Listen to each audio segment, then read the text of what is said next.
Bonjour à tous. Alors, comme convenu dans ma dernière vidéo, je vais cette fois vous parler de ma passion des langues qui m'est venue un peu tardivement, il y a environ 2 ans et demi, 3 ans. Je vais vous parler de comment j'en suis arrivé là, de ce qui me plaît et peut-être même quelques petits trucs.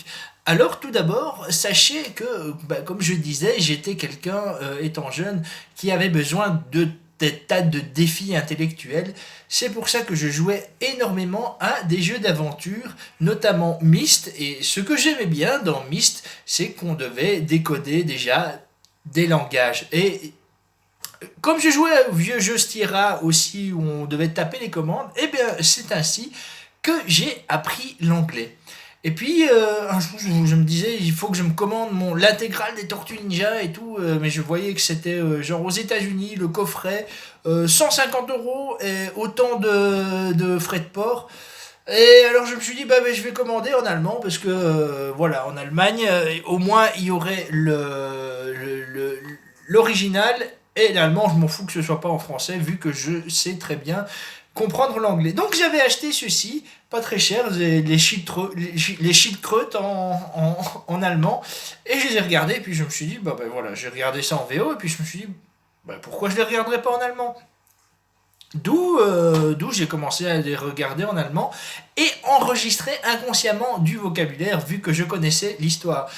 Et c'est mes petites techniques que je vais vous dire. D'abord, avant toute chose, si vous voulez apprendre des langues, je conseille avant toute chose, avant de vous lancer dans le russe, le japonais, tout ça, d'apprendre l'anglais. L'anglais, c'est très facile et on le retrouve partout. On retrouve des anglicismes en russe, en japonais, en, en allemand, en espagnol, et vous trouverez plus souvent des mots anglais que des mots français. Donc, si vous êtes français, déjà c'est bien d'être français parce qu'on a une langue compliquée qui est une vraie chérie à apprendre. Donc, c'est bien, on la connaît, autant passer à autre chose. Et donc, quand vous regardez par exemple, vous regardez un truc, votre série, vous la regardez, j'ai pas en français, et puis après vous la mettez en VO.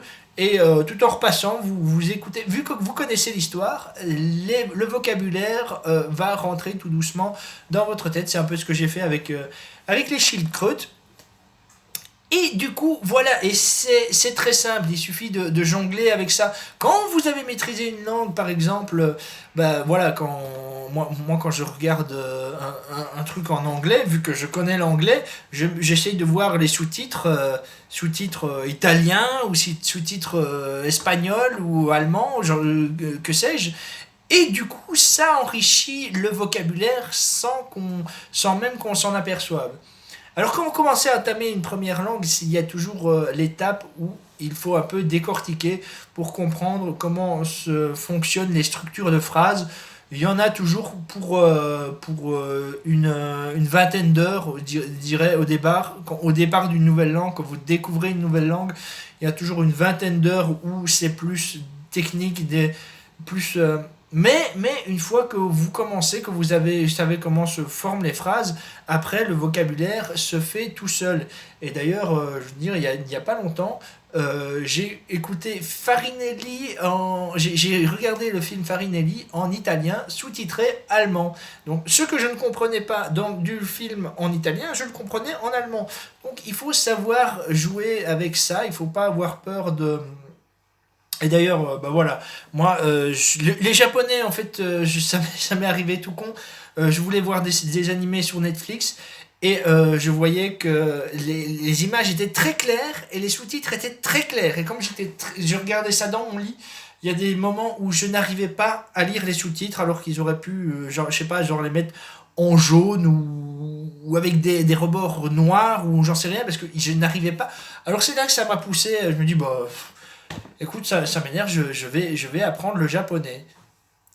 Et de fait, quelques semaines plus tard, je connaissais à peu près déjà les trois alphabets japonais, c'est-à-dire katakana, l'harigana et les kanji.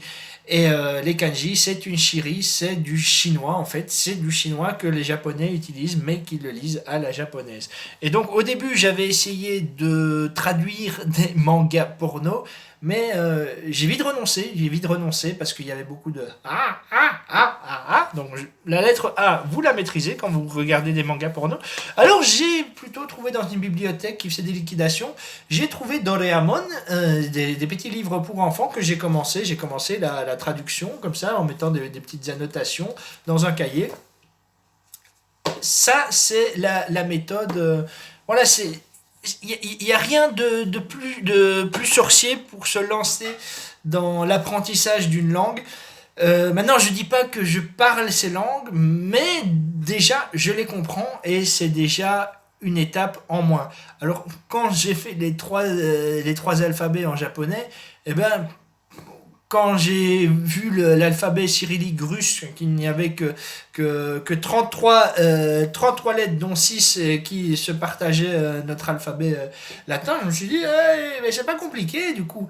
Et de fait j'ai entamé, et il y a beaucoup aussi de consonances anglaises dans le russe, donc voilà. Il y a des moments où il faut savoir se lancer et jouer, jongler avec ça. À un moment, en commandant un de mes bouquins, j'ai reçu par erreur un bouquin italien sur le nudisme, et du coup, je me suis amusé à traduire avec Google Translate, et, euh, et voilà, c'est de l'apprentissage tous les jours. Ben, moi, je me réfère sur mon iPhone avec Google Translate.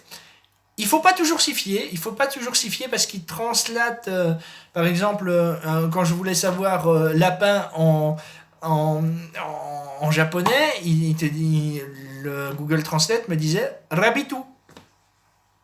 Alors que lapin en japonais, c'est usagi. Alors, je dis rabitu à un japonais, il va comprendre parce que c'est l'anglicisation d'un mot japonais, pardon, c'est un mot anglais japonisé. Mais quand on va dans une langue, autant apprendre la vraie langue, apprendre les mots adéquats. Et donc voilà, c'est pour ça qu'il ne faut pas toujours se fier. C'est très utile Google Translate, mais il ne faut pas toujours s'y fier. Et voilà. Et puis après, je me suis mis à trouver ces trucs-là de le soir. Ce sont des opéras. Donc je lisais d'abord une première fois l'opéra pour savoir de quoi il causait, de comment. Parce que là, vous voyez, il y a le texte original et sa traduction sur le côté. Donc une fois qu'on lit la traduction, après, on peut suivre durant l'opéra qui est chanté, il y a beaucoup de récitatifs, comme ils disent, donc il y a beaucoup de phrases qui sont répétées, et donc on peut prendre le temps de décrypter, et non seulement on apprend la langue, mais en plus on commence à enrichir notre culture opératesque, musicale, et voilà, c'est pour vous dire à quel point je suis fasciné par la langue. C'est vraiment comme si on écoutait une radio et que la radio était mal réglée, et plus on avance dans l'apprentissage de cette langue, plus cette radio se règle, plus des portes s'ouvrent, et voilà, je ne peux que trop conseiller aux gens de sauter le pas. Comme je dis, j'ai fait beaucoup de jeux d'aventure pour me stimuler mentalement, et je pense que maintenant j'ai découvert que rien ne me stimule plus que de découvrir une langue. C'est un peu comme quand on sait décrypter un alphabet, c'est un peu comme si on savait lire des hiéroglyphes. Il y a ce côté, on se sent... Il y a pas de mots. Et en plus, comme on apprend la langue, on apprend aussi la culture qui va avec. Et donc, fatalement, on devient moins raciste, on a moins ces clichés, on a moins cette appréhension. Ça m'a même appris à apprécier, chose que je ne pensais pas possible, la série d'Eric, qui est très sous-estimée. Et voilà, et à force de la regarder, bah au début je regardais une fois pour voir ce que je pouvais comprendre en allemand, puis je regardais sur YouTube la version française pour voir si j'ai compris ce que j'ai compris et pour comprendre ce que j'avais pas compris. Ensuite je regardais l'épisode une troisième fois en ayant vu la version française pour comprendre ce que je ne comprenais pas et être assuré que j'avais bien compris ce que j'avais compris. Et donc voilà, apprendre une langue, au fond, c'est pas si compliqué. Il suffit de prendre du temps, il suffit de... Bon, moi, je grappille un peu par là, par-ci, par-là, hein. J'apprends plusieurs langues d'un coup.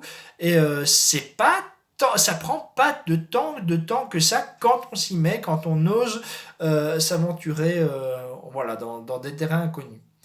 Et voilà, je vais m'enflammer parce que ma vidéo est déjà trop longue. Je vous fais des gros bisous et je vous dis à bientôt. Mouah.